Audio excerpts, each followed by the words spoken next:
প্রিয় দর্শক, আমন্ত্রণ জানাচ্ছি কীর্তিমানের গল্পকথা অনুষ্ঠানে।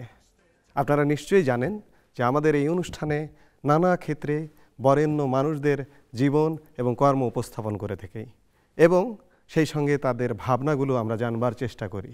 ঠিক আজকেও তেমনি একজন বরেণ্য মানুষ আমাদের এই অনুষ্ঠানে উপস্থিত আছেন। তিনি হচ্ছেন এদেশের বরেণ্য সঙ্গীত শিল্পী ফেরদৌস ওয়াহিদ। কেমন আছেন ফেরদৌস ভাই? ভালো, এবং অনেক অভিনন্দন বাংলাদেশ টেলিভিশন থেকে, যেখান থেকে আমাদের শেখর আমরা উঠে এসেছি। অনেক ধন্যবাদ। আজকে আমরা আপনার জীবনের গল্প শুনবো, তবে এই বৈঠকখানায় বসে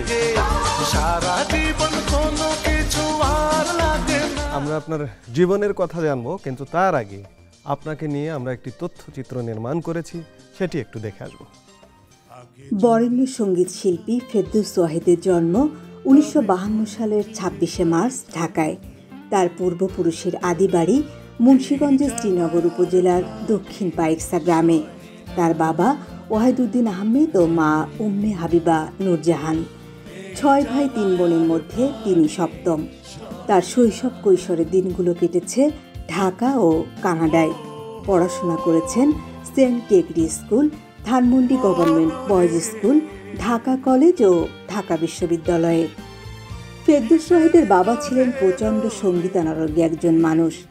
প্রায় প্রত্যেক সপ্তাহে তাদের বাড়িতে ওস্তাদ সোহরাব হোসেন, ওস্তাদ বারিন মজুমদার, ওস্তাদ সাদেক আলী, ওস্তাদ সুধীন দাস, আব্দুল আলিম প্রমুখ গুণী শিল্পীদের গানের আসর বসত। ফেরদৌস ওয়াহিদ তাদের গান শুনে শুনেই বড় হয়েছেন। এছাড়া তার ভাই বোনেরা প্রায় সবাই সঙ্গীতের সাথে যুক্ত হয়ে গিয়েছিলেন।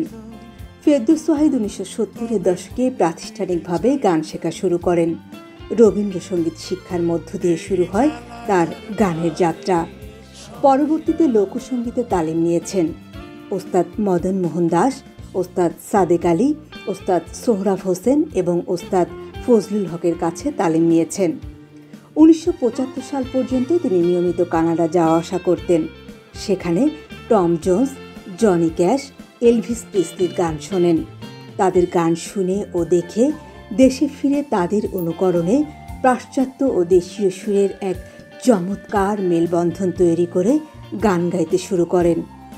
ঢাকা বিশ্ববিদ্যালয়ে পড়ার সময় 1972 সালে ক্যাম্পাসে গান গাইতে গিয়ে পরিচয় হয় বাংলাদেশের পপ সঙ্গীতের আরেক কিংবদন্তি ফিরোজ শাহের সঙ্গে। তিনি ফেরদৌস ওয়াহিদকে বঙ্গবন্ধুর জ্যেষ্ঠ পুত্র ও দক্ষ সংগঠক শেখ কামালের হাতে গড়া দেশের প্রথম ব্যান্ড দল স্পন্দনের সাথে যুক্ত করেন। স্পন্দনের ধারাবাহিকতায় ফিরোজ শাহ, আজম খান ও ফেরদৌস ওয়াহিদ মিলে গড়ে তোলেন ব্যান্ড দল উচ্চারণ। তাদের এই নতুন প্রচেষ্টায় সঙ্গীত বিষয়ে অভিভাবকের ভূমিকায় ছিলেন আজম খানের বড় ভাই বরেণ্য সঙ্গীত পরিচালক আলম খান। শুরু থেকেই তাদের সাথে আরও ছিলেন বরেণ্য সঙ্গীত শিল্পী পিলু মমতাজ। ধারাবাহিকভাবে যুক্ত হন বরেণ্য সঙ্গীত শিল্পী ফকির আলমগীর, জানে আলম ও বাংলাদেশের তারকা ব্যান্ড মিউজিশিয়ান কাজী হাবলু প্রমুখ। মূলত সামনে থেকে ফিরোজ শাহ, আজম খান ও ফেরদৌস ওয়াহিদের হাত দিয়েই শুরু হয় বাংলাদেশের ব্যান্ড মিউজিকের এক নতুন ধারার। রচিত হয় নতুন ইতিহাস। 80-র দশকে তাদের ব্যান্ড দল তুমুল সাড়া জাগাতে সক্ষম হয়। সেই সাথে ফেরদৌস ওয়াহিদও তার নিজস্ব স্টাইলের গায়কিতে জনপ্রিয়তার তুঙ্গে পৌঁছে যান। শুধু গায়কিতেই ওয়েস্টার্ন পপের ছাপ ছিল না, তার পোশাক পরিচ্ছদ, স্টেজ পারফরমেন্সেও পপ মিউজিকের ফ্যাশন ও ভাবধারার প্রকাশ ছিল। জমকালো ঝলমলে পোশাক, ব্যাকব্রাশ চুল, এভিয়েটর সানগ্লাস ইত্যাদি পরে অনেকটা এলভিস প্রিসলির মতো গান করে বাংলাদেশের সঙ্গীত আকাশে এক নতুন চমক সৃষ্টি করেন। তার গাওয়া মামুনিয়া, আগে যদি জানতাম, এমন একটা মা দেনা, তুমি আমি যখন একা, খোকা ইত্যাদি গানগুলো তাকে সঙ্গীত ভুবনে আজীবন স্মরণীয় করে রাখবে। তার 15-এরও অধিক একক অ্যালবাম রয়েছে। স্টেজ শোর সাথে সিনেমাতেও প্লেব্যাক করেছেন তিনি। সঙ্গীতের পাশাপাশি তিনি চলচ্চিত্রে অভিনয় ও পরিচালনাও করেছেন, নির্মাণ করেছেন টেলিফিল্ম। তার সারা জীবনের কাজের স্বীকৃতি হিসেবে স্বাক্ষর টেলিফিল্ম আজীবন সম্মাননা 2017 সালে পেয়েছেন সিটি ব্যাংক এনের গানে গানে গুণীজন সংবর্ধনা, ঐক্য চ্যানেল আই মিউজিক অ্যাওয়ার্ড 2020-এর আজীবন সম্মাননায় ভূষিত হয়েছেন তিনি। এছাড়াও জীবনের বিভিন্ন সময়ে তিনি বিভিন্ন সংস্থা কর্তৃক নানা পুরস্কার ও সম্মাননা পেয়েছেন। এদেশের সঙ্গীতকে সমৃদ্ধ করবার পেছনে এই মানুষটির অবদান অসামান্য।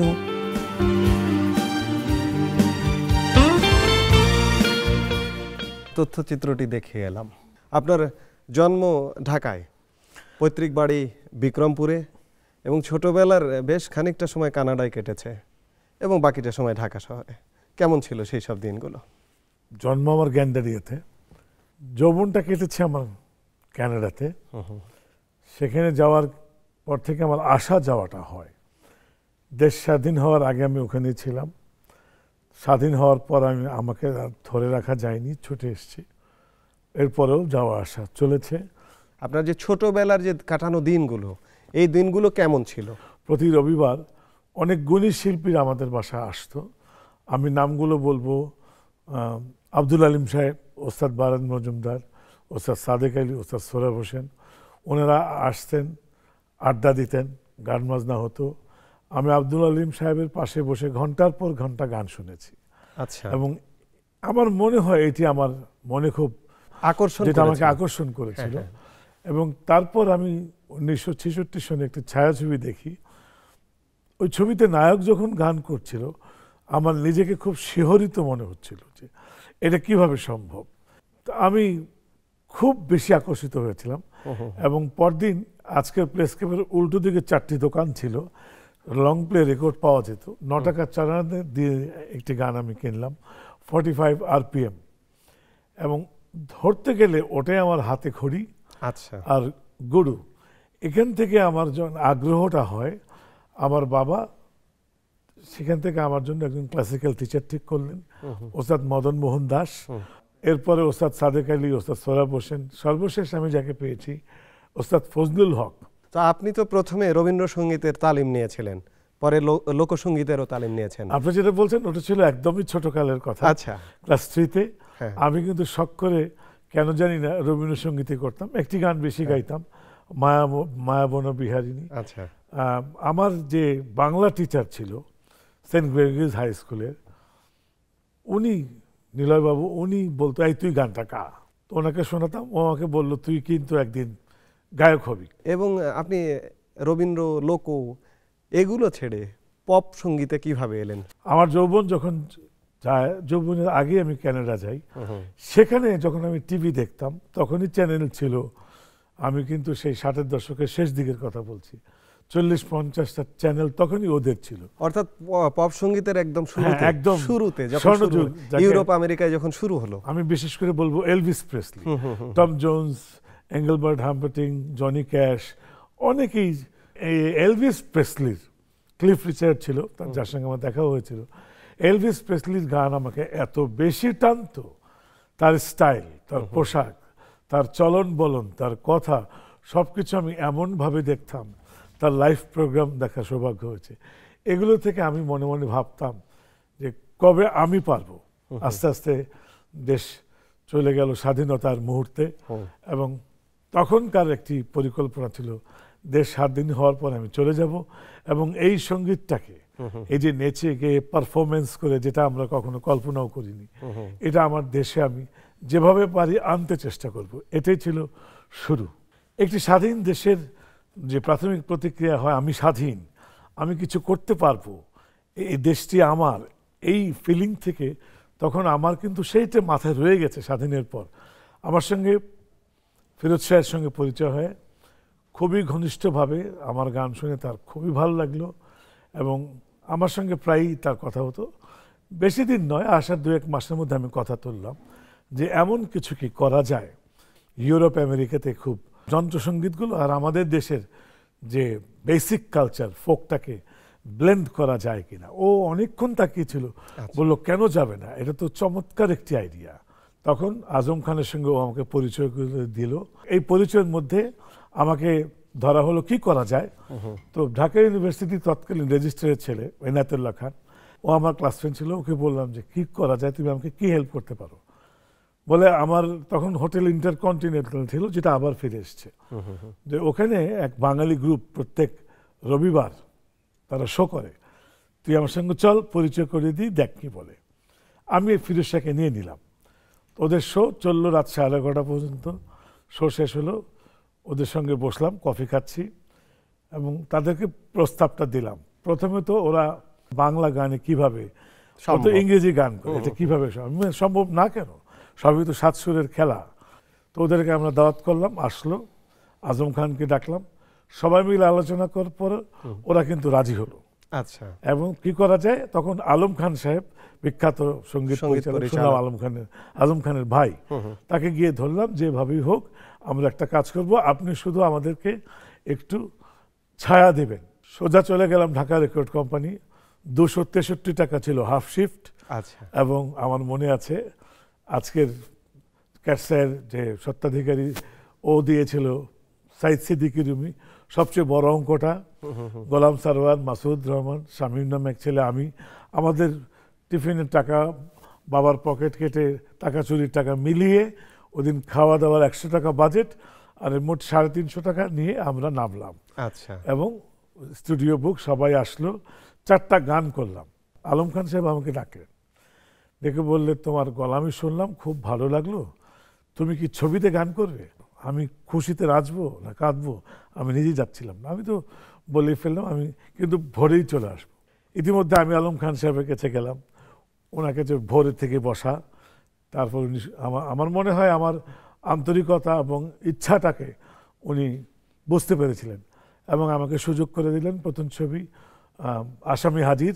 আচ্ছা। এবং নায়ক সোহেল রানা, ববিতার ঠোঁটে, আমি আর সাবিনা ইয়াসমিন একটা ডুয়েট গান করলাম।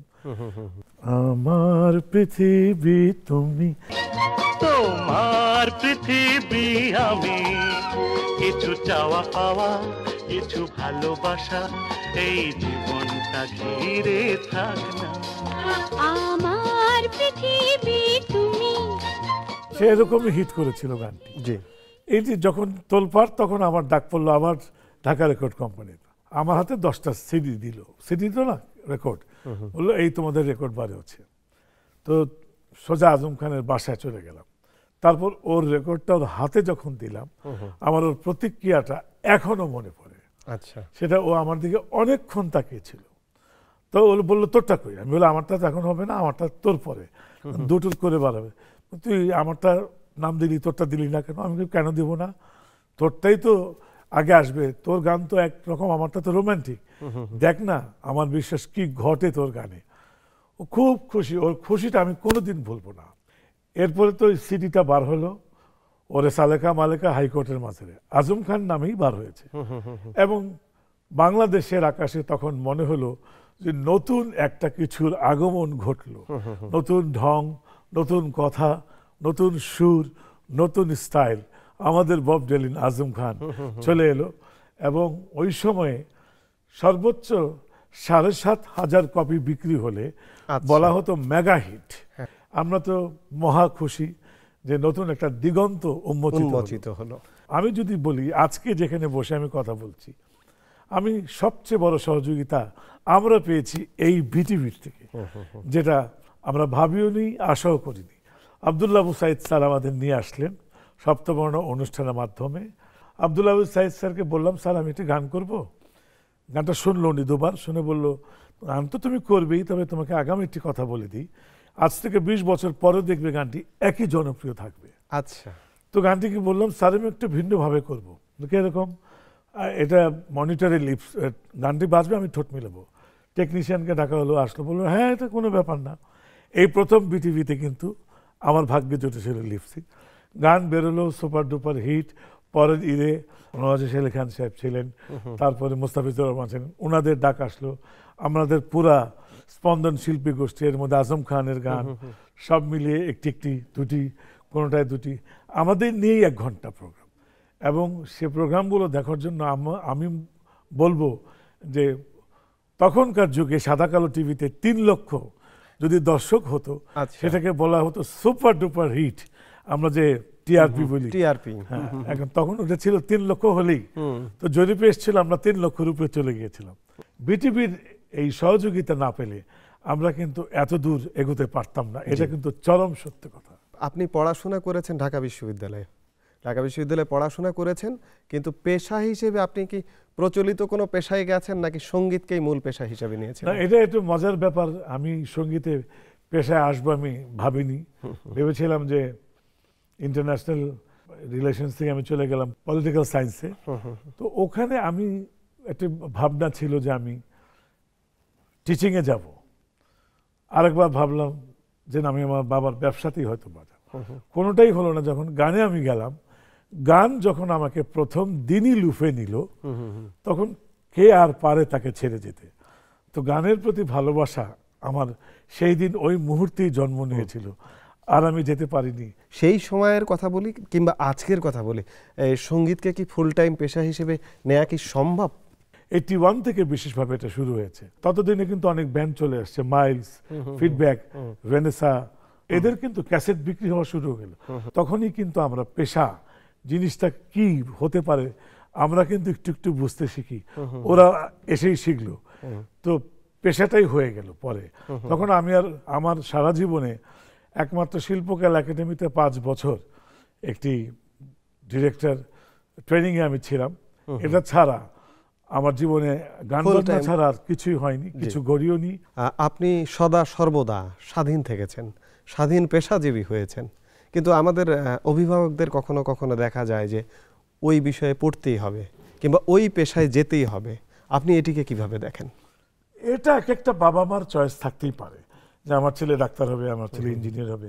এমনকি এখন কিন্তু এটাও বলে যে আমার ছেলে গায়ক বা মেয়ে গায়িকা হবে, এটাও বলে। এখন যদি একজন আর্টিস্ট এসে শুধু একটা গান তার হিট করতে পারে, আপনি মনে রাখবেন সে কিন্তু মিলিনিয়ার হয়ে গেল। তার কিন্তু বাড়ি গাড়ি কিন্তু ইনস্ট্যান্টলি হয়ে গেল এক গানে। যেটাকে আপনি ভালো চোখে দেখবেন, ভালোভাবে নেবেন, সেটাই তো ভালো। তো আমরা একটা জীবন পরে আমরা বিয়ে শাদী করি, পরিবার থাকে। আপনার বর্তমান পরিবার সম্পর্কে যদি বলেন। আমার পরিবারে তো আমরা 6 ভাই 3 বোন, 2 জন মারা গেছেন। এখন আমরা 7 ভাই বোন, এবং এদের মধ্যে তাদের কেউ কোনো মেয়েরা ডাক্তার, ইঞ্জিনিয়ার বলেন, তারপরে অ্যাডভোকেট বলেন, সবাই আছে। আবার শিল্পীও আছে। আমার ঘরেই তো আমার আপনার একমাত্র সন্তান শিল্পী, আপনার স্ত্রী আছেন। তো আপনার বড় ভাইয়ের ঘরেও তো ওর মেয়েও তো শিল্পী, সায়ান, যাকে আপনারা চিনেন। হ্যাঁ, জি, সুপরিচিত। তো আপনার পরিবারের কাউকে কাউকে আমরা পেয়েছিলাম, আমাদের ক্যামেরায় জিজ্ঞেস করেছিলাম পারিবারিক মানুষ হিসেবে আপনি কেমন। আমরা সেটি একটু স্ক্রিনে দেখে আসবো, তারা কি বলেছেন আপনার সম্পর্কে। ফেরদৌস ওয়াহিদ, উনি আমার বাবা। আমি ছোটবেলা থেকে আমি যতটুকু দেখে এসেছি, উনি সবসময় নিজের মনকে খুবই ফুরফুরা ও চাঙ্গা রাখেন। আই থিঙ্ক এটাই ওয়ান অফ দ্য সিক্রেটস। এবং উনি সবসময় খুব হাসি খুশি থাকতে পছন্দ করেন। আমার কাছে মনে হয় যে ওনার ভিতরে জেলাসি জিনিসটা খুব কম, হিংসা, অহংকার, এই জিনিসগুলো ওনার মধ্যে নেই। যার কারণে ফেরদৌস ওয়াহিদের এই ইউথের এই সিক্রেটটা আমার মনে হয় সেই জায়গাতে আছে। এবং এখন যদি আমি শিল্পী ফেরদৌস ওয়াহিদ হিসাবে দুটো কথা বলতে চাই, আমি এটাই বলবো যে ফেরদৌস ওয়াহিদের গলা যেরকম ইউনিক, এই ধরনের ভয়েস বাংলাদেশে খুব কম আছে। এবং উনি যেই সময় থেকে ওনার ক্যারিয়ারের পিকে এন্টার করেছিলেন, ওই সময় বাংলাদেশে ওনার ভয়েস ইউটিলাইজ করার মতো সঙ্গীত আমার মনে হয় আনফর্চুনেটলি হচ্ছিল না। দ্যাটস ওয়াই আমার কাছে মনে হচ্ছে ফেরদৌস ওয়াহিদের ভয়েসটা যেই স্টাইলে সবচেয়ে বেশি সুটেবল, সেরকম মিউজিক বাংলাদেশে আরো পরে স্টার্ট হয়েছে। অ্যাজ আ মিউজিশিয়ান আমার কাছে তাই মনে হয়েছে। বাট এনিওয়ে, সোফার তারপরেও আমি বলবো যেসব গান ফেরদৌস ওয়াহিদ এত বছরে আমাদেরকে উপহার দিয়েছেন, they are brilliant, and I wish him all the best for his coming years. Ferdous Wahid আমার ভাই। আমরা 9 ভাই বোন। ও 7 নম্বর, তারপর আমরা 2 বোন। এই পরিচয় আমি প্রাউডলি সবার কাছেই দেই। ফেরদৌস ওয়াহিদ ছোটবেলার থেকেই গান পাগলা ছিল। টেবিলে কাঠ চাপড়িয়ে সেই সময় হিট গানগুলো ও গেত in the late 60s and early 70s। আর ওর সঙ্গে আমরা 2 বোন হারমোনাইজ করতাম। আমরা জানতাম ও একদিন বড় শিল্পী হবে। আমাদের আশা পূরণ করে বাংলাদেশের সেরা পপ শিল্পীদের মধ্যে একজন।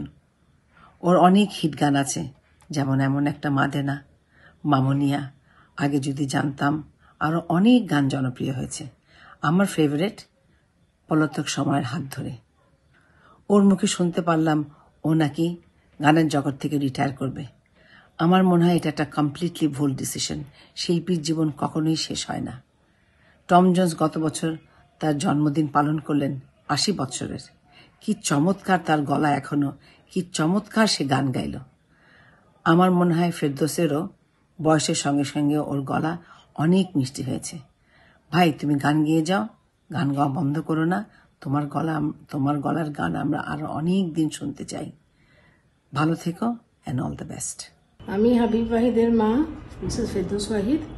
আপনাদের সাথে কিছু কথা শেয়ার করতে চাই আমার হাজব্যান্ডের ব্যাপারে। সে গত বছর ডিসাইড করেছে যে সে গান বাজনা ছেড়ে দেবে 2021 থেকে।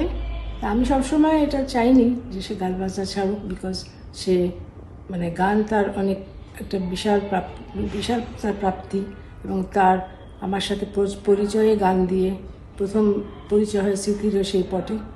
আজ তো আমরা চাই, সবাই চাই যে সে গান বাজনার সাথে থাকুক, এবং যতদিন সে আছে গান বাজনা আপনাদের দিয়ে যাবে, এটাই আমার তার প্রতি রিকোয়েস্ট। এবং তার ছেলে হাবিব, সেও চায়, এবং আমরা সবাই চাই এটা। এই গ্রামের সবাই ফেরদৌস ওয়াহিদকে পছন্দ করে। ফেরদৌস ওয়াহিদ এমন একজন মানুষ, আমার তো মনে হয় যে বাংলাদেশের প্রায় মানুষই তাকে খুব ভালোবাসে। সে ঢাকায় জন্মগ্রহণ করে এবং ঢাকায় ছিল, গ্রামে মাঝে মাঝে আসতো। তার বাবা ছিল বাংলাদেশের প্রথম লঞ্চ কোম্পানি, তার নাম ছিল ওয়াহিদুদ্দিন আহমেদ ওয়াহিদ মির্জা। ফেরদৌস ওয়াহিদকে মনে করি তার জীবনটা খুব সুখে কাটবে। সে ভালো লোক, তাই ভালো লোকের ভালোই হয়। আমি আশা করি, তার মঙ্গল কামনা করি, তার দিন দিন উন্নতি কামনা করি, তাকে যেন এই দেশের মানুষ চিরদিন ভালোবেসে যায়, এই আমার বক্তব্য। আপনার পরিবারের সদস্যদের কথামালা শুনে এলাম, সুন্দর কথামালা। আজকের দিনে সামগ্রিক পারিপার্শ্বিক অবস্থা যদি দেখি, পারিবারিক বন্ধনটা কেমন, কি মনে হয় আপনার কাছে? সেই সময় আমি পারিবারিক বন্ধনে যে আদর যত্ন, ভালোবাসা, যে চিন্তা ভাবনা, একজনের জন্য আরেকজনের যে উদ্বিগ্নতা, এটা কিন্তু আমি 80% দেখি না এখন। মা বাবার সঙ্গে আগের যে সম্পর্কটা ছিল, এটা আমার মনে হয় প্রতিটি ফ্যামিলিতেই কিছু না কিছু চেঞ্জ। আর যদিও বা থেকে থাকে এক পরিবার, এখনো এক পরিবারে এক চুলো রান্না যদি থেকে থাকে, ওটা আমার কাছে কিন্তু মিরাকেল। আবার সঙ্গীত জীবনের আলাপে আসি, সেটি হচ্ছে যে আপনাদের হাত দিয়ে পপ সঙ্গীত শুরু হয়েছিল এবং জনপ্রিয়তার শীর্ষ অবস্থানে, এবং এখন বাংলাদেশের একটি স্বীকৃত সঙ্গীতে পরিণত হয়েছে এটি। তো এটা প্রতিষ্ঠা পাওয়ার অভিজ্ঞতাটা কেমন ছিল?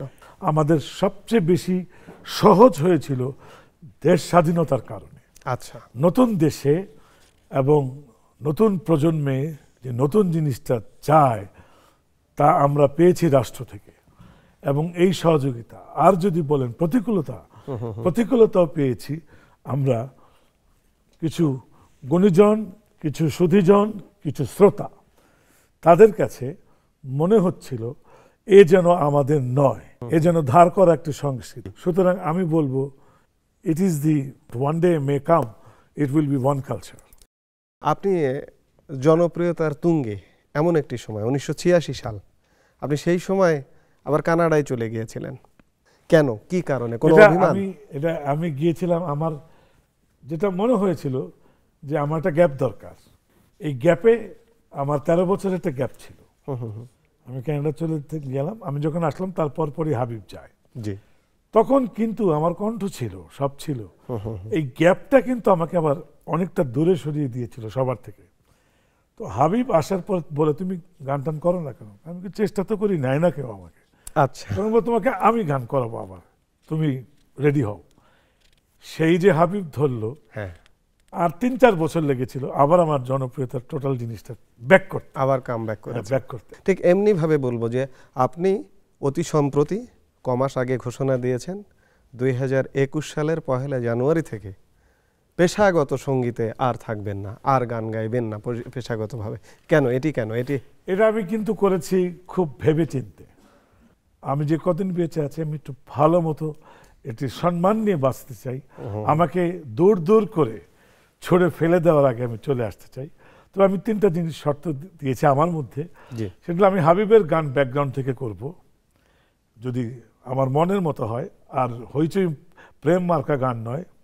আর যদি আমাকে স্টেজে কখনো ডাকা হয়, আমি এখন যা পাই তার 5 গুণ চাবো, এই কারণে যে আমার একটি গরিবদের ফাউন্ডেশন আছে ওটার জন্য। আচ্ছা। এবং আমার বিশ্বাস আমাকে ওই টাকা দিয়ে কেউ নেবেও না, আমার স্টেজে গান গাওয়া হবেও না। সঙ্গীতের একজন বিদগ্ধ জন হিসেবে আপনাকে জিজ্ঞাসা, আজকে বাংলা গান কোন জায়গায় এবং এখন যারা কাজ করছেন তাদের নিয়ে আপনি কি বলবেন? আমার খুবই ভালো ধারণা, সবই ঠিক আছে সময়ের উপরে, তবে একটু অস্থিরতা চলে এসছে। আমরা যা কিছু সৃষ্টি করেছি একটি যন্ত্র থেকে, তার ধারণাটা নিয়েছি, মাথা ঘাটাচ্ছি কিভাবে কি আনা যায়।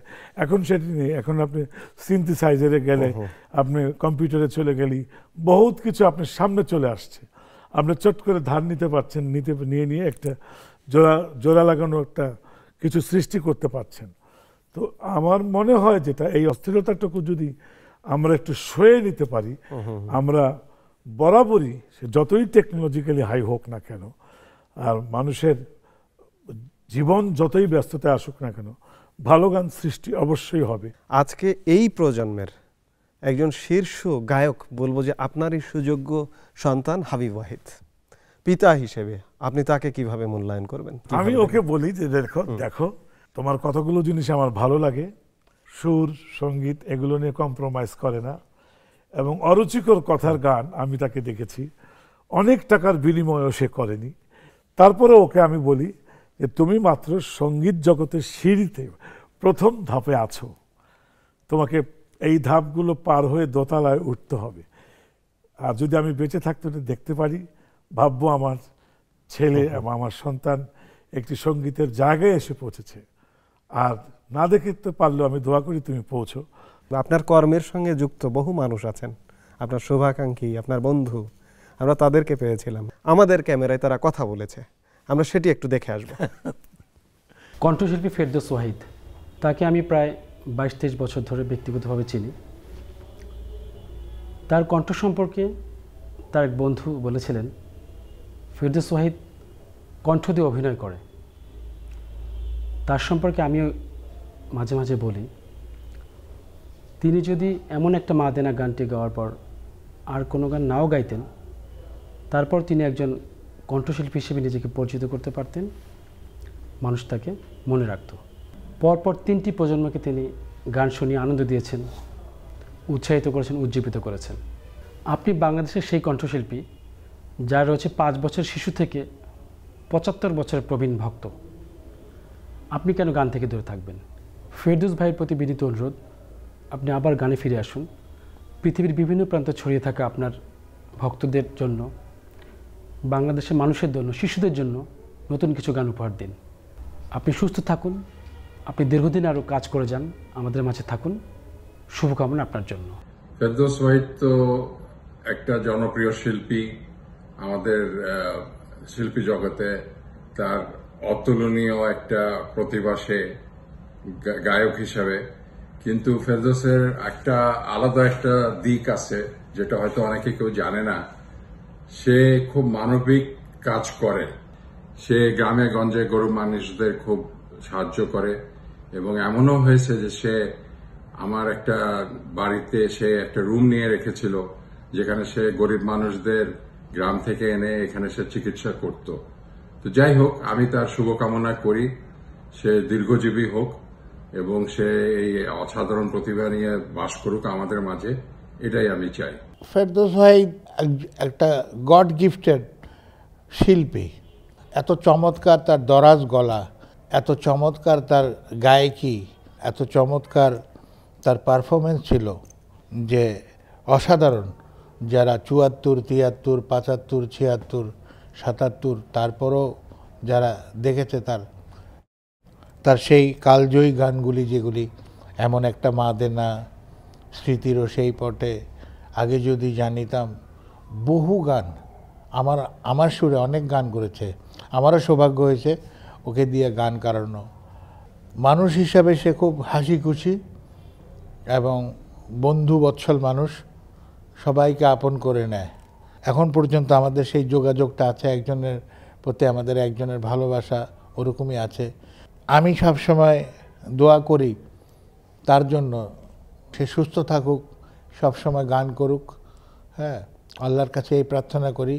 এই জনপদে পাশ্চাত্য সুরের সঙ্গে দেশজ সুরের মেলবন্ধন ঘটিয়ে আমরা যুদ্ধ ফেরত যে কয়জন বন্ধু এদেশে পপ গানের সূচনা করেছিলাম, তার অন্যতম ফেরদৌস ওয়াহিদ। অনেকে তাকে স্টাইলিস্ট, ফ্যাশন সচেতন শিল্পী হিসাবে এলভিস প্রেসলি অফ বাংলাদেশ বলে বিশ্বাসনে ভূষিত করে। আমাদের যখন পপ গান জনপ্রিয় হলো, তখন আমাদের কনসার্টগুলি আজকে অভিসারে, কালকে বলাকায়, তারপর ইঞ্জিনিয়ার্স ইনস্টিটিউটে, টিএসসিতে, কি জোনাকিতে, তখন তরুণদের মধ্যে মানে আমরা, যেমন সে গেয়েছে এমন একটা মা দেনা, ফেরদৌস ওয়াহিদ গেয়েছে, আমি গেয়েছি মায়ের এক ধার দুধের দাম। আমরা খুব মা ভক্ত, তাই দুইজনের দুটি মায়ের গান খুব জনপ্রিয়। একটা বলা যেতে পারে ফেরদৌস ওয়াহিদের সেই 7 নম্বর রোডের যে ধানমন্ডির বাড়ি, সেটি ছিল একটি সাংস্কৃতিক কেন্দ্র। কনসার্টে, তারপরে আড্ডায়, গল্পে গুজবে, বিশেষ করে বিশ্ববিদ্যালয়ের সে টিএসসির চত্বরে প্রাণের স্পন্দন, বইমেলা, চারুকলা, তথ্যনন্দন, কলা ভবন, সমস্ত জায়গায় সেই যে দুষ্টুমি দুপুর, সেইগুলি খুব বেশি করে মনে পড়ে। আমি তো মনে করি আধুনিক গানের অনেক শিল্পী এসেছে এই উপমহাদেশে, কিন্তু ফেরদৌস ওয়াহিদ একজনই যিনি এলভিস প্রেসলি অফ বাংলাদেশ। জীবনের এই বেলায় এসে ফেরদৌস ওয়াহিদের জন্য আমি আশীর্বাদ করি। কণ্ঠশিল্পী ফেরদৌস ওয়াহিদের সঙ্গে আমার পরিচয় প্রায় 50 বছর বললেও ভুল হবে, দীর্ঘদিনের, এবং সেটা সঙ্গীত জগৎ থেকেই শুরু। কিন্তু পরবর্তীতে সে আমার যে সামাজিক আন্দোলন, যেটা মাদক এবং ধূমপান বিরোধী আমার যে আন্দোলন, তার সঙ্গে তার সম্পৃক্ততা প্রায় 30 বছরের মতো। শিল্পী হিসাবে সে অত্যন্ত একটি সহজ, সাধারণ এবং সাবলীল একটা মানুষ, একটা মাটির মানুষ বলা যায়। মানে তার সঙ্গে না মিশলে বোঝা যাবে না যে তার অন্তরটা কত সাদামাটা, এবং অত্যন্ত একজন দরদি, মানবতাবাদী এবং একজন সত্যিকারের শিল্পী বলতে যে গুণাগুণগুলো লাগে তার মধ্যে কিন্তু সেগুলো আছে। স্টেজে সে একটা অন্যরকম ফেরদৌস ওয়াহিদ, যেটা আমি বলতে পারি যে বাংলাদেশের মাইকেল জ্যাকসন ফেরদৌস ওয়াহিদ। ব্যক্তি হিসাবে ফেরদৌস ওয়াহিদ একজন অদ্বিতীয় ব্যক্তিত্ব। আমি তার অবশ্যই সাফল্য কামনা করি, তার সাথে সাথে তার একটা দীর্ঘ জীবন, সুস্বাস্থ্য কামনা করি। আপনি বিনোদনের শুধু সঙ্গীত নয়, অন্যান্য মাধ্যমেও কাজ করেছেন। আপনি নাটকে কাজ করেছেন, আপনি চলচ্চিত্রে কাজ করেছেন। তো সেই অর্থে ব্যাপকভাবে ওই মাধ্যমগুলোতে আপনাকে পেলাম না কেন আমরা? আমার যখন বয়স 34, তখন কিন্তু আমি বহু বড় বড় সেই সময়কার দেলোয়ার ঝন্টু, ইবনে মিজান সাহেব, আরও বেশ কিছু বড় বড় পরিচালকের আমি তাদের আমন্ত্রণ পেয়েছিলাম। আমি একটি কথাই বলেছি, আমার ভীষণ লজ্জা লাগে, আমি এটা পারবো না, এটা অনেক কঠিন কাজ। পরবর্তীতে আমার শখেই আমি করেছি। তবে আমি বলবো যেটুকু আমার লেখা ছিল ওটুকুই হয়েছে। আপনি গ্রামে থাকেন, ঢাকা থেকে একটু দূরে। আমরা সেই গ্রামে আপনার একটু জীবনযাপন আমরা দেখতে গিয়েছিলাম, আপনি কি করছেন, এখন কিভাবে সময় কাটছে, সেটি আমরা একটু স্ক্রিনে দেখে আসি, দর্শককেও দেখিয়ে আসতে চাই।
এই যে আপনার এখনকার জীবনযাপন, এই জীবন যাপনটা কেন বেছে নিলেন, কি মনে করে? গ্রাম এবং গ্রাম বাংলার প্রতিচ্ছবি আমার সবসময় ছোটবেলা থেকে এটা আমার খুব মনে ধরতো।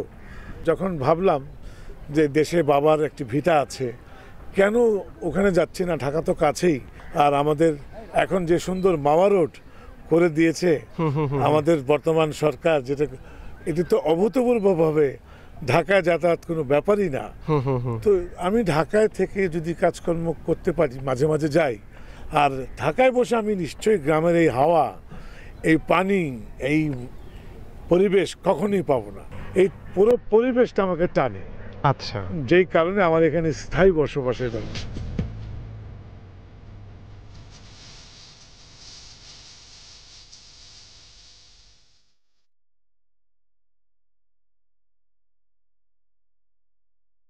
আমরা আপনার সুন্দর চমৎকার জীবনযাপন দেখে এলাম এই রাজধানীতে বসে, গ্রামীণ পরিবেশে, এক মায়া ভরা সেই প্রাকৃতিক পরিবেশে দেখে এলাম।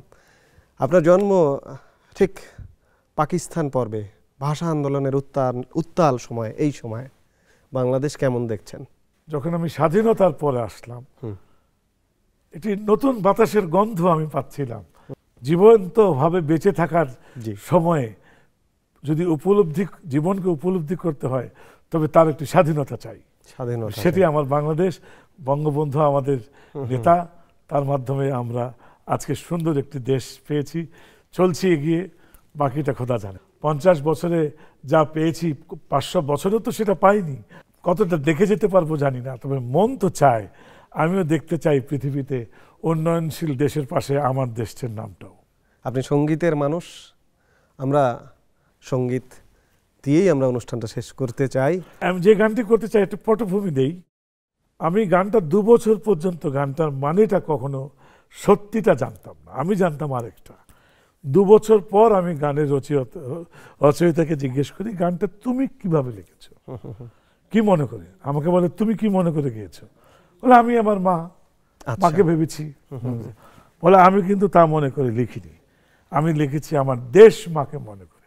আমি এমন একটা দেশকে কল্পনা করেছি যে দেশের মানুষ পরিশ্রম করবে, কষ্ট করবে, হাসবে, খেলবে, কাঁদবে, একদিন সবাই জাগবে।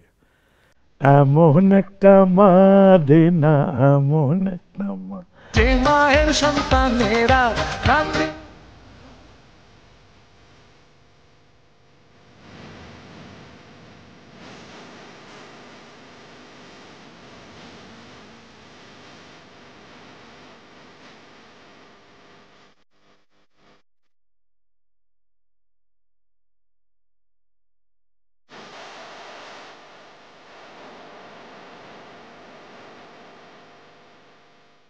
অসাধারণ। মা, মাটি, দেশ, সেরকম একটি গান দিয়ে আমরা অনুষ্ঠানের শেষ পর্যায়ে এসে পড়েছি। আপনি আমাদের স্টুডিওতে এসেছেন, এসে সময় দিয়েছেন, এজন্য আপনাকে অসংখ্য ধন্যবাদ। আপনাকে ধন্যবাদ। বিটিভি আমাদের শেকড়, বাংলাদেশ টেলিভিশনকে অনেক অনেক অভিনন্দন, অনেক আন্তরিকতা। সবাইকে এভাবে তুলে নিয়ে আসেন, আমাদের দেশ আরো সমৃদ্ধ হবে। আপনি সুস্থ থাকুন, ভালো থাকুন। প্রিয় দর্শক, আজ এ পর্যন্তই। আগামী অনুষ্ঠান দেখবার আমন্ত্রণ জানিয়ে আজকের মতো বিদায় নিচ্ছি। ভালো থাকুন, সুস্থ থাকুন।